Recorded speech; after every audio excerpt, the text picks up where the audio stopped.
So, Myuran, I have been, I've known you for a couple of years now. Yeah. And I know you live in this sort of maximum security facility. Are you some kind of maximum security dangerous person? Maybe. You think so? No. I don't think so. And as I remember when I met you for the first time, I'm not a person who likes to think about people being part of categories. So I just met you like a human being, but I knew your history, and I also knew you have a death penalty, which is the consequences of which will be you will be shot. So for me that's incomprehensible to understand. It's just unbelievable, because after all this year we started teaching together philosophy in the prison, and together we coordinated this, and we taught in English and Indonesian for the inmates. And this was sort of like a moment of freedom for many people. Yeah, it was really good. Yeah, it helped us a lot, and it helped a lot of people communicate as well. And we can discuss and have debates and stuff, which was really good. It was fun. Yeah.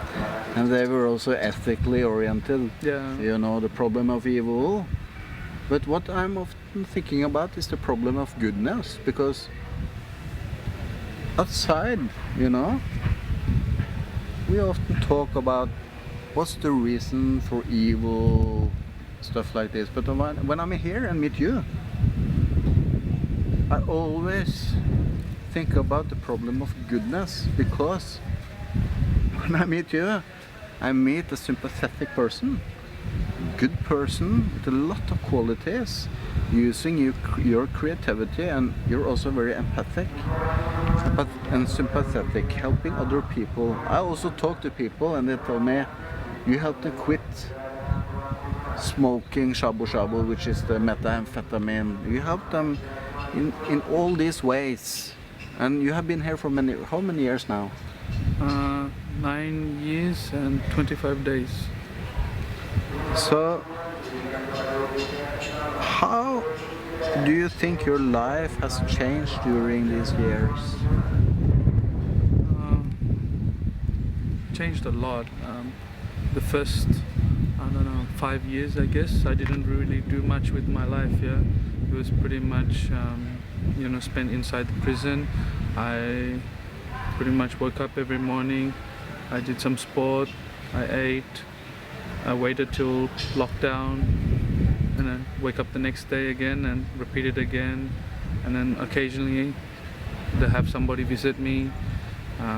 We all did that same thing, and we just did that pretty much for 5 years. And then we tried to get opportunity to work, but finally in 2009 they finally gave us permission to start working and doing some projects. And slowly it helped me with my life. It kept me busy, helped me be productive. I started learning, and I was able to help other people learning. And now coming into the 9th year, in a way it's harder but also easier. Now there's people like you, Ivar, who come in and help and support the projects and stuff, which has helped the projects really grow, which I'm really happy about. And hopefully we'd like to see more growth from the projects. But what I also see is that you actually help people to help themselves. And what I also see is that you have some kind of inner strength in this situation, which is exceptional, and that's very true. I've never seen it anywhere else. So in a way, sometimes when I talk to my very good colleague Øivind Zahlsen, which is also making this movie together with us, we talk about after we leave here,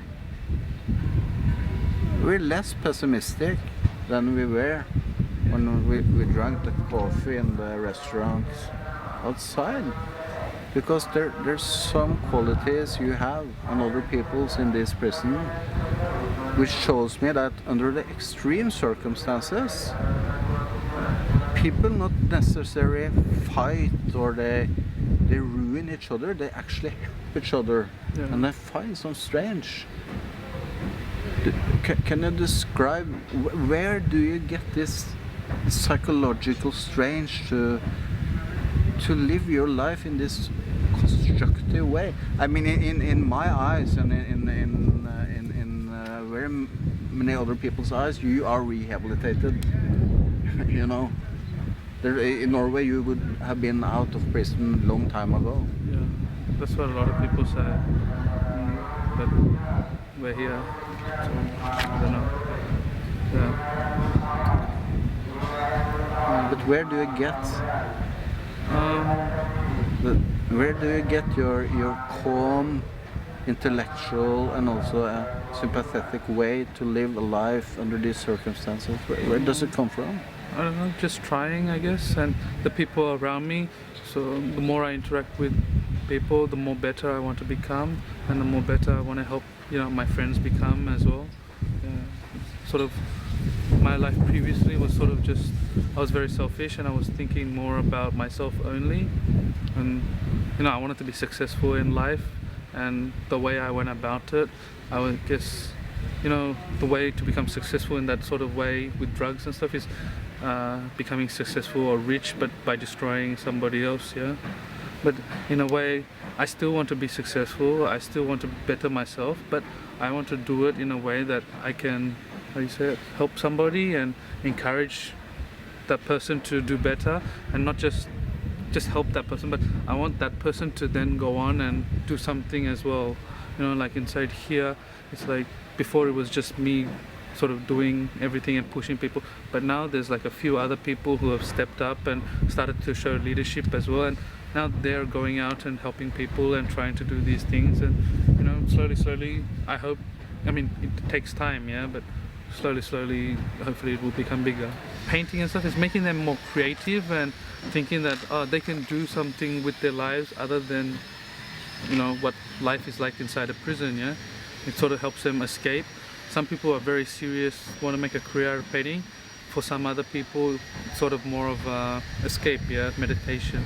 They come, sit there, it's quiet, and there's a good community atmosphere there, and it helps them.